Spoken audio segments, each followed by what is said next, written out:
Mom's text arrived at 9:47 a.m. on a Tuesday, 3 weeks before Thanksgiving. Thanksgiving is off limits. Rachel's future mother-in-law is chief of medicine at Presbyterian.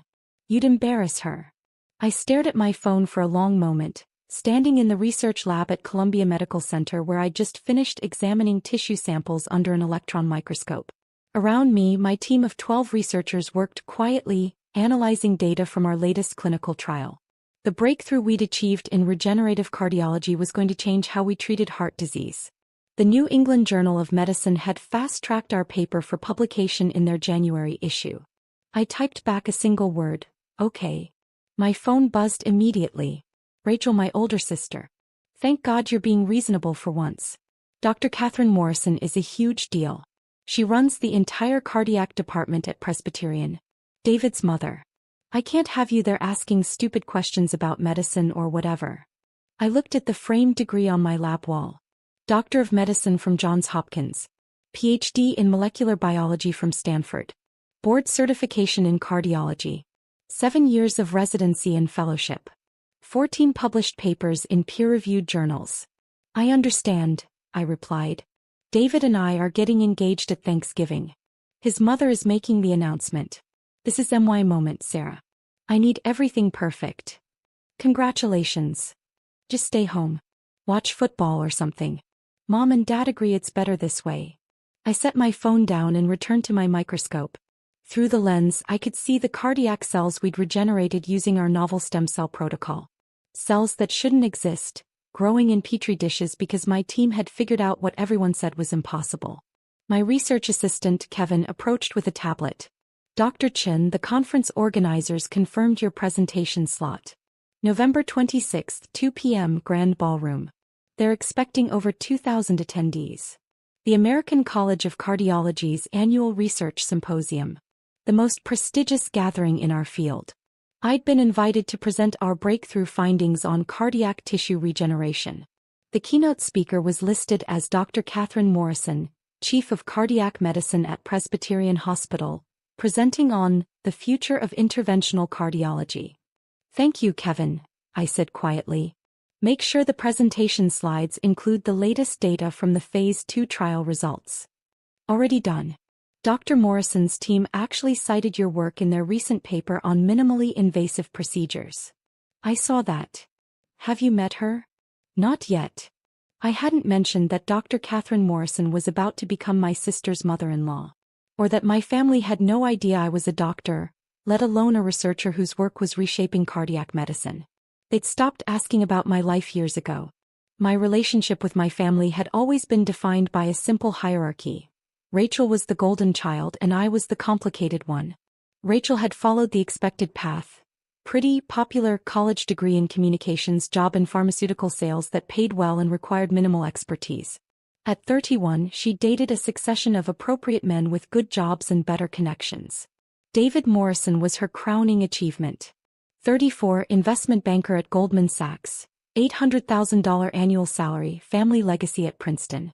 His mother ran cardiac medicine at one of the nation's top hospitals. His father was a senior partner at a white shoe law firm. The Morrison name opened doors across Manhattan's elite circles. I'd taken a different route. At 18, I'd been accepted to Johns Hopkins for pre-med with a full scholarship. Medical school? Mom had said, her voice uncertain. That's so many years, Sarah. What if you want to get married? I'd gone anyway. 4 years of medical school, 3 years of internal medicine residency, 4 years of cardiology fellowship, all while publishing research that caught the attention of the National Institutes of Health.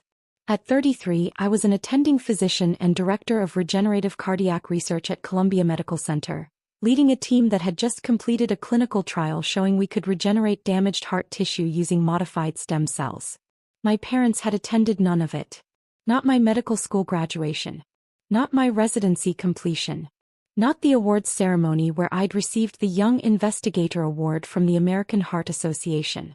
We saw the announcement in the alumni magazine, Dad had said once. Very impressive, dear. Though we weren't quite sure what it all meant. Rachel had been more direct. You're a doctor? Like a real doctor? She'd sounded almost offended. When did this happen? 7 years ago when I finished residency. And you never mentioned it? I'd mentioned it dozens of times. They'd never absorbed the information, too focused on Rachel's latest boyfriend or her promotion to senior sales representative. 3 years ago, I'd bought a brownstone in the Upper West Side for $4.2 million. Cash from my NIH grants, speaking fees and consulting work. I'd mentioned it at Christmas dinner. That's nice, dear, Mom had said. Rachel, tell us more about the condo David is looking at in Tribeca. I'd stopped sharing after that. My practice at Columbia generated a comfortable income. $450,000 in clinical salary plus research funding and consulting fees that pushed my annual earnings over $700,000. But the money wasn't the point. The point was the work. The research. The patients whose lives changed because my team had figured out how to regenerate cardiac tissue that every textbook said couldn't regenerate. Last month, a 63-year-old man with severe heart failure had walked out of the hospital after our experimental treatment. His ejection fraction had improved from 22% to 48%. He could climb stairs again. Play with his grandchildren. Life. That same week, Rachel had called to tell me about the engagement ring David was designing. 3 carats, Sarah. Flawless. His mother knows the jeweler personally. That's wonderful, I'd said, reviewing clinical data while she talked. His mother is so impressive. She runs the entire cardiac department at Presbyterian. Do you even understand how prestigious that is?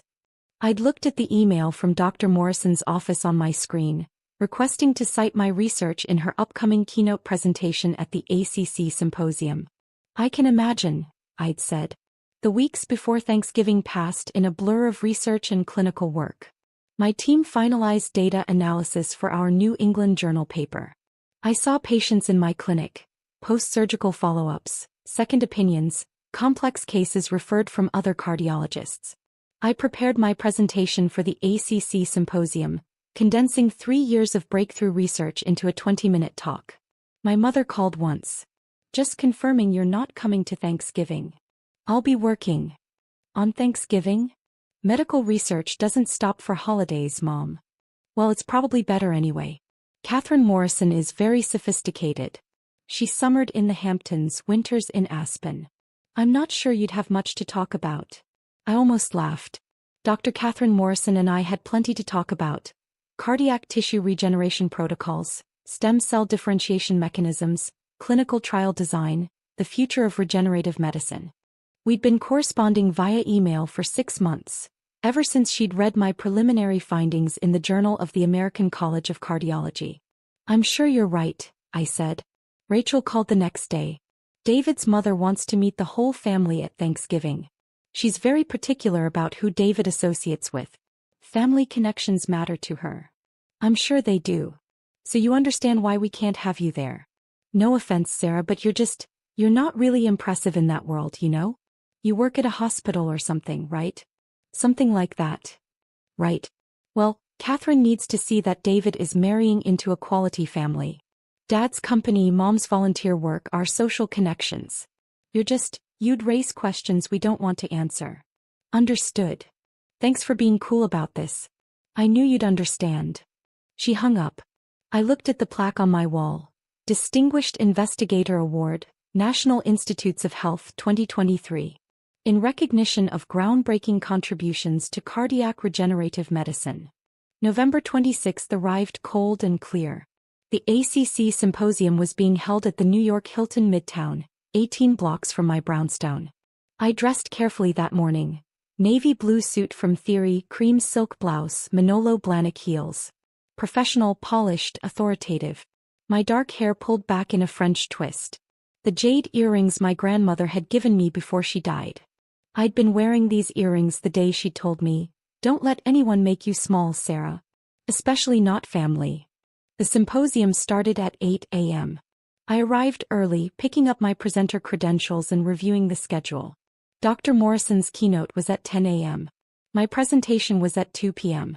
The organizers had placed me in the grand ballroom, the same venue as the keynote, an honor reserved for the most significant presentations.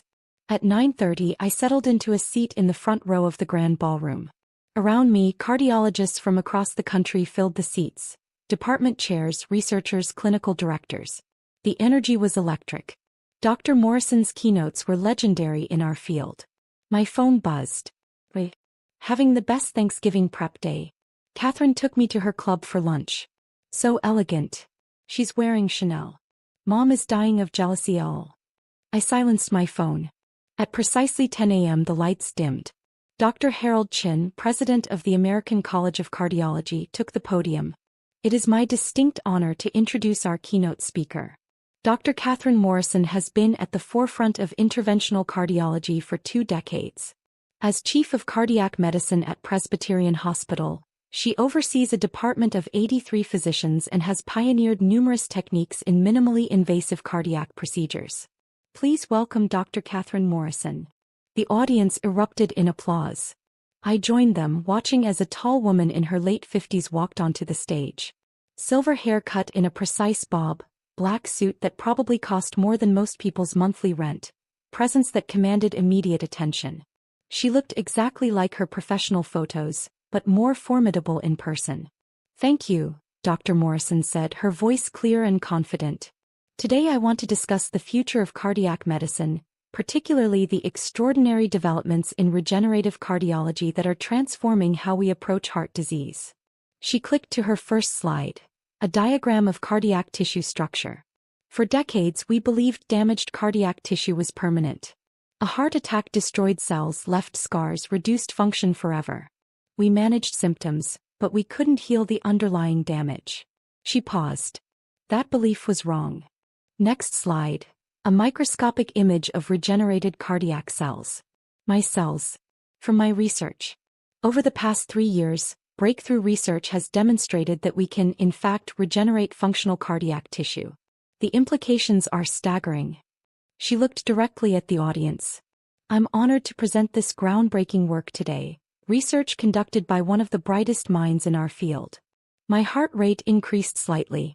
Dr. Sarah Chin, attending physician and director of regenerative cardiac research at Columbia Medical Center, has developed a novel protocol using modified stem cells to regenerate damaged myocardium.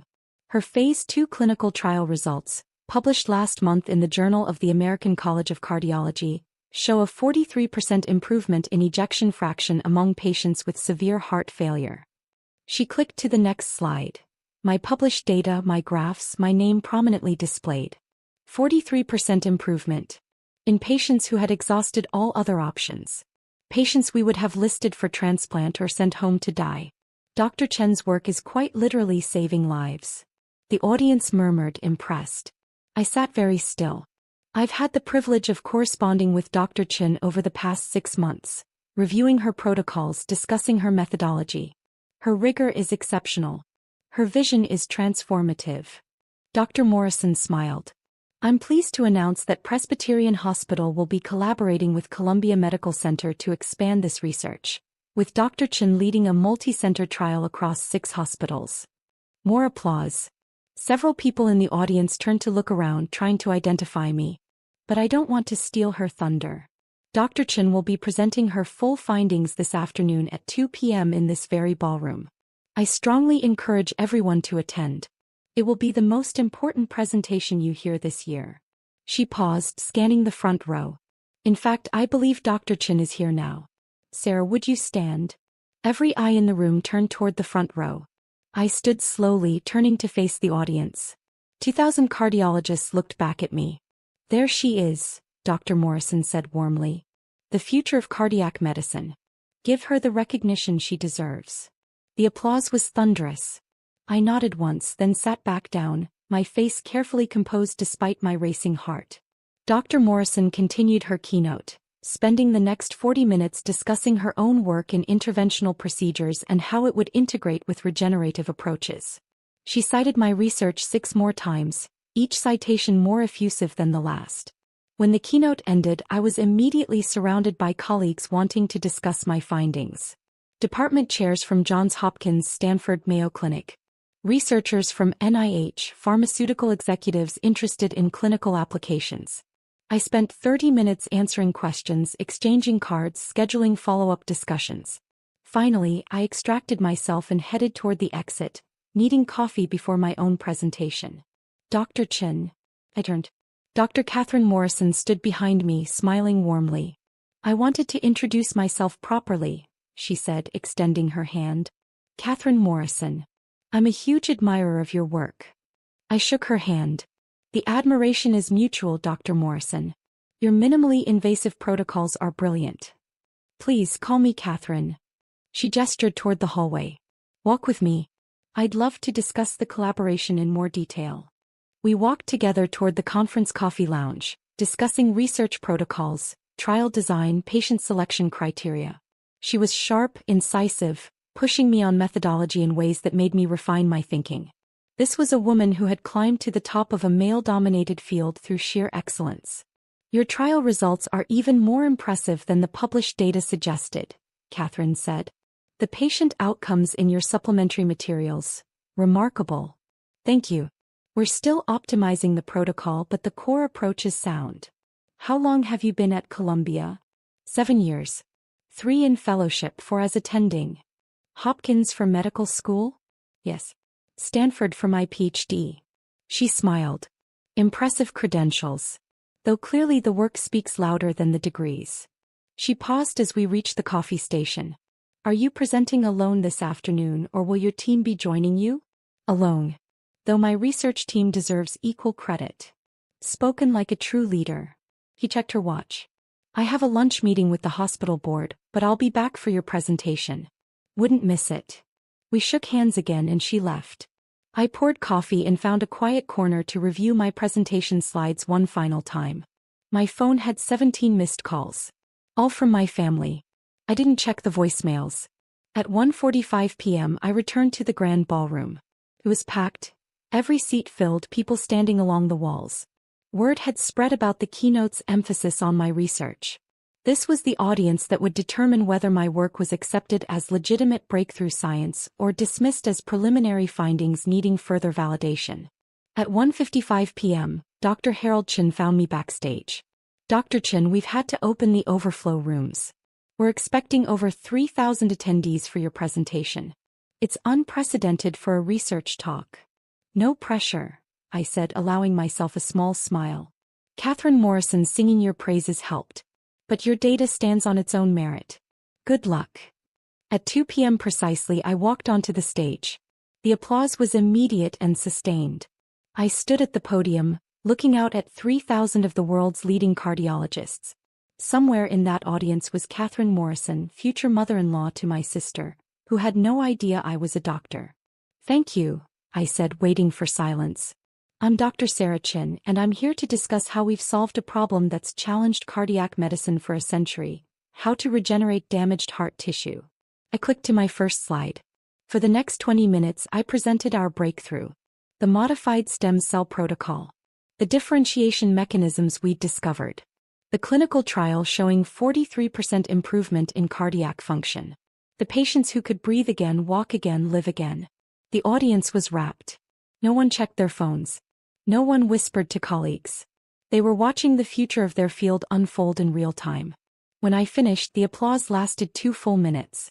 Then came the questions, technical, probing, excited. I answered each one precisely, my years of research allowing me to address even the most complex challenges to our methodology. Finally, Dr. Harold Chin stood. I think I speak for everyone when I say this is the most significant advancement in cardiac medicine we've seen in decades. Dr. Chin, thank you for this extraordinary work. More applause. As I left the stage, Catherine Morrison was waiting. Brilliant, she said simply. Absolutely brilliant. I want to schedule a meeting next week to discuss the multi-center trial in detail. Can you come to Presbyterian? Of course. Wonderful. My assistant will coordinate with yours. She smiled. I'm hosting Thanksgiving dinner tomorrow at my home in Westchester. Small gathering, just family and a few close colleagues. I'd love to have you join us. We could continue the discussion in a more relaxed setting. I'd been expecting something, but not this. That's very generous, I said carefully. Are you sure? I wouldn't want to intrude on a family holiday. Nonsense. My son David is getting engaged tomorrow. He's marrying a lovely young woman named Rachel Anderson. Her family will be there, of course. But I always invite a few colleagues to these gatherings. The conversation is better. She touched my arm lightly. Please come. I insist. 6 p.m. I'll text you the address. Rachel Anderson. My sister. I'll be there, I heard myself say. Catherine smiled. Excellent. Fair warning. Rachel's family is lovely but not particularly medically inclined. You might need to explain what you do in simpler terms. I'm used to that. She left to catch her train back to Westchester. I stood in the empty ballroom processing what had just happened. My phone buzzed. 23 missed calls now. 12 voicemails. 47 text messages. I opened my sister's texts first. Where are you? Said you're not coming to Thanksgiving. Catherine keeps asking about David's future family. She wants to know if he has cousins who are accomplished. We're telling her you live in California and couldn't make it. Do not show up tomorrow. I'm serious, Sarah. I looked at the last message sent 15 minutes ago. Catherine just called. She invited someone to Thanksgiving. Some doctor she met at a conference. This is MY Day and she's bringing a colleague? I'm so pissed. I silenced my phone and gathered my materials. Thanksgiving Day I dressed with care. Burgundy dress from Armani, simple but elegant. Black heels. Hair down, professional makeup. The jade earrings. I arrived at Catherine Morrison's estate in Westchester at exactly 6 p.m. The house was stunning. A sprawling colonial on 5 acres, warm lights spilling from every window. Cars lined the circular driveway.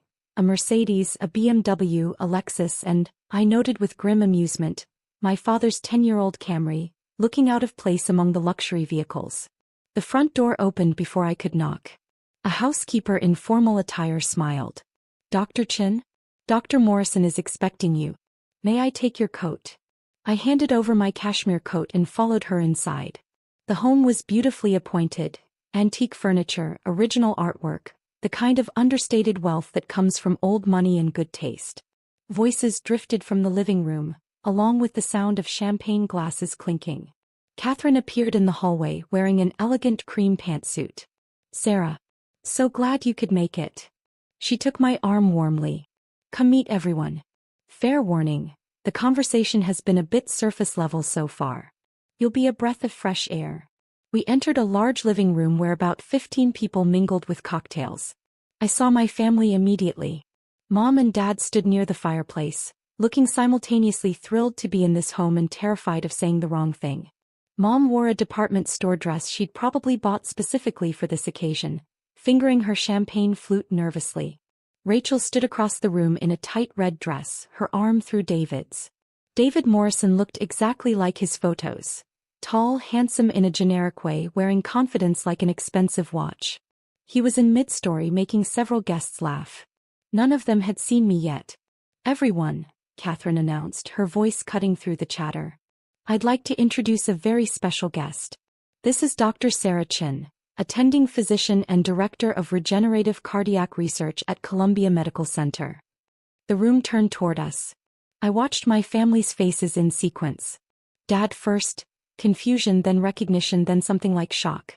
Mom, eyes widening, champagne glass frozen halfway to her lips. Rachel, her face going through a remarkable transformation. Confusion. Recognition. Disbelief.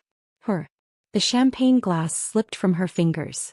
It shattered on Catherine's hardwood floor, crystal fragments and golden liquid spreading across the wood. The room went silent. Oh my God, Rachel whispered. I'm so sorry, she said louder, looking at Catherine, her voice high and panicked. I'm so sorry, I'll clean it up, I don't know what happened. It's fine, Catherine said smoothly, gesturing to the housekeeper. Accidents happen. Sarah, let me get you a drink. What would you like? White wine, thank you. As Catherine guided me toward the bar, I heard my mother's sharp whisper, "What is she doing here?"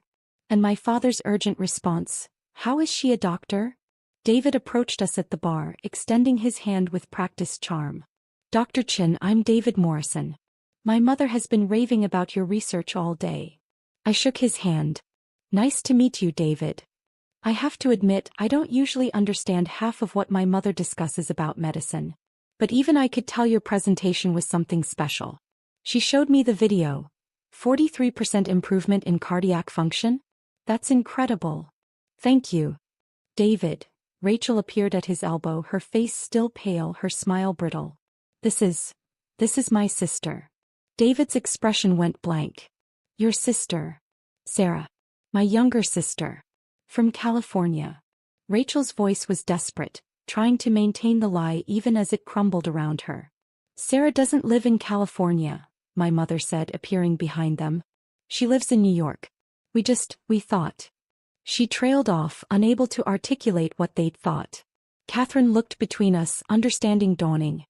Sarah's your sister? Rachel, you never mentioned your sister was a physician. I didn't, she never. Rachel floundered.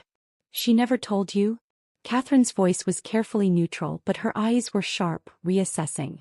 We haven't been particularly close, I said quietly, sparing Rachel the complete humiliation. My fault. I've been focused on my research. It was a lie. A kindness I wasn't sure Rachel deserved but gave anyway. Catherine studied me for a moment, then nodded slowly. Well, this is a lovely surprise. David, you never mentioned your fiancé's sister was in medicine. I didn't know, David said, looking at Rachel with something between confusion and irritation. Rachel said her sister worked in California doing something with hospitals? I work at a hospital, I confirmed. Columbia Medical Center. As a director, Catherine added. And an attending physician. And a published researcher who's revolutionizing cardiac medicine. He turned to my parents. You must be so proud. My father opened his mouth, closed it, opened it again. We are. Very proud. Sarah is so modest she never really explained the full scope of her work. Another lie. But one that preserved their dignity, so I let it stand. Dinner was announced, mercifully cutting through the awkward tension. Catherine had arranged a formal dining room with place cards. I found myself seated between Catherine and a researcher from Mount Sinai, far from my family. Rachel was at the opposite end next to David, looking like she might be sick. Throughout dinner, Catherine and I discussed research. The Mount Sinai researcher joined in, then a cardiologist from Yale sitting across from us. The conversation was technical, detailed, engaging. Catherine's questions were incisive, pushing me to refine my thinking about next phase trial design.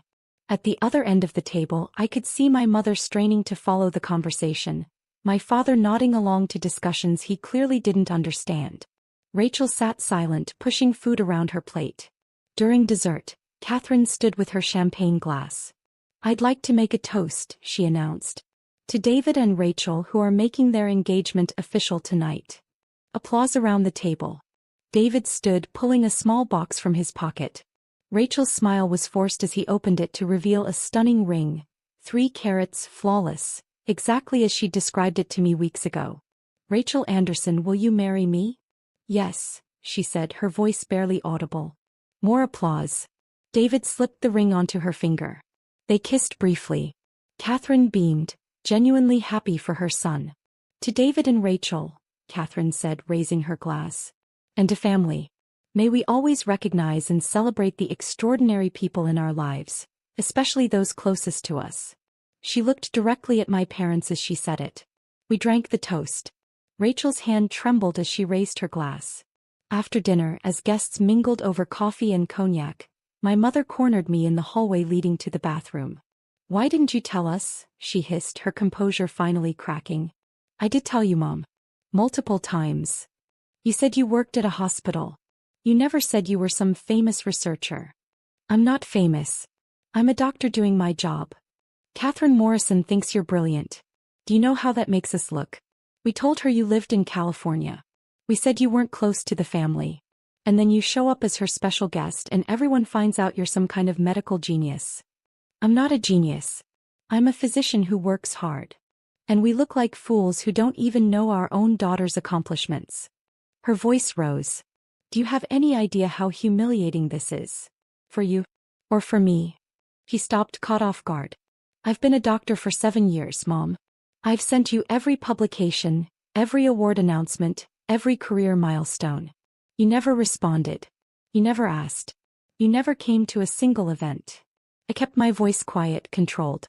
Tonight is humiliating for you because you're discovering in front of strangers that you don't know your own daughter. That's not my fault. We thought you were just working at a hospital, like an administrator or something. Why would you think that? Because you never made it sound important. Or because nothing I did could ever be as important as Rachel marrying someone with the right last name? She flinched. Rachel appeared at the end of the hallway. Mom, Catherine wants a family photo with David and me. Mom straightened her dress, her social mask sliding back into place. Of course, darling. She walked away without another word to me. Rachel lingered for a moment. You did this on purpose, she said quietly. Did what? Showed up tonight. Made me look like an idiot in front of David's mother. I was invited. I accepted. I didn't even know you'd be here until Catherine mentioned it. Bullshit.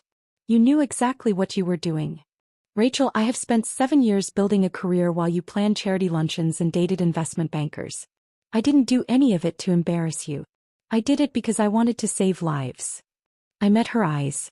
If you feel embarrassed, that's about your own insecurity, not my success. Her face flushed red. David's mother thinks I lied to him about you. You did lie to him about me. Because I didn't know. You never told us you were some big deal doctor. I told you I was a doctor. You never asked what kind or where I worked or what I did. You weren't interested. Why should I have to ask? Normal people just tell their families important things. I tried. For years. You weren't listening. She stared at me for a long moment, tears threatening. This was supposed to be my night. My engagement. My moment. It still is. Catherine is waiting for a photo with you. You ruined it. No, Rachel. I just showed up. The rest was already there. She left, her heels clicking sharply against the hardwood. I stood alone in the hallway for a moment, then returned to the living room. The evening wound down around 10 p.m. Guests began making their departures. I found my coat and was saying goodbye to Catherine when David approached with Rachel beside him. Dr. Chin, he said formally. I wanted to apologize. I should have made more effort to know Rachel's family before tonight. That's between you and Rachel, I said evenly. Still, my mother speaks very highly of you. Your research sounds groundbreaking. Thank you. Rachel stood silent, the massive engagement ring glittering on her finger. I hope we'll see more of you, David continued. Family events, holidays. You're always welcome. I glanced at Rachel's frozen expression. That's kind of you. Catherine appeared, touching my arm warmly. Let me walk you out, Sarah. At my car, Catherine paused. I need to apologize, she said quietly. I had no idea there was complexity with your family situation. It's not your fault. Still, I put you in an awkward position by inviting you. She studied me in the dim light from the house. Can I ask you something directly? Of course. Your family. They genuinely didn't know about your work. They knew I was a doctor. They didn't know the details. Because they never asked? I was quiet for a moment. Because success looks different to them than it does to me. Catherine nodded slowly. I've spent my career watching talented women be underestimated, especially by people who should know better. She squeezed my arm gently. Your research is going to save lives, Sarah. Thousands of lives. That matters more than any family drama. Thank you. And for what it's worth, David needs to understand the family he's marrying into. Tonight showed him that. Better to learn now than after the wedding. I managed a small smile. Always the pragmatist. Always. She stepped back. I'll have my assistant set up that meeting for next week. Presbyterian, Tuesday at 2. I'll be there. I drove home through quiet Westchester streets, then the highway back to Manhattan. My phone buzzed constantly. Texts from my mother, my father, my sister, all demanding explanations, apologies, understanding I didn't owe them. I silenced them all. At home in my brownstone, I changed into comfortable clothes and poured a glass of wine. The city glittered outside my windows, millions of lives intersecting in the darkness. Somewhere out there, patients with failing hearts were sleeping, unaware that my research might save their lives someday. That mattered more than anything that had happened tonight. My phone rang. I almost didn't answer. But it was Kevin, my research assistant. Dr. Chin, sorry to call so late. But the New England Journal just posted our paper online ahead of print. It's already got 200 citations and the media is picking it up. NPR wants an interview tomorrow. I pulled up the journal website on my laptop. There it was. Regeneration of functional cardiac tissue using modified stem cell protocol. Results from a phase 2 clinical trial. Sarah Chin, MD, PhD et al. The work that mattered. The work that would outlast family drama and hurt feelings and broken champagne glasses. Schedule the interview, I said. And Kevin, thank you for everything. Are you kidding? This is the biggest moment in cardiac research in decades. We should be thanking you. After we hung up, I sat at my window for a long time watching the city breathe. My phone buzzed one final time. Wait, I'm sorry. For everything. You deserved better from us. I stared at the message for a long moment, then typed back, thank you. I hope you and David are very happy together. I meant it. Despite everything, I meant it. But I didn't offer anything more. No promises of family dinners, no assurances that everything was forgiven. Some distances took more than one apology to bridge. Maybe someday. On my terms. For now, I had research to finish, patients to treat, lives to save. That was enough.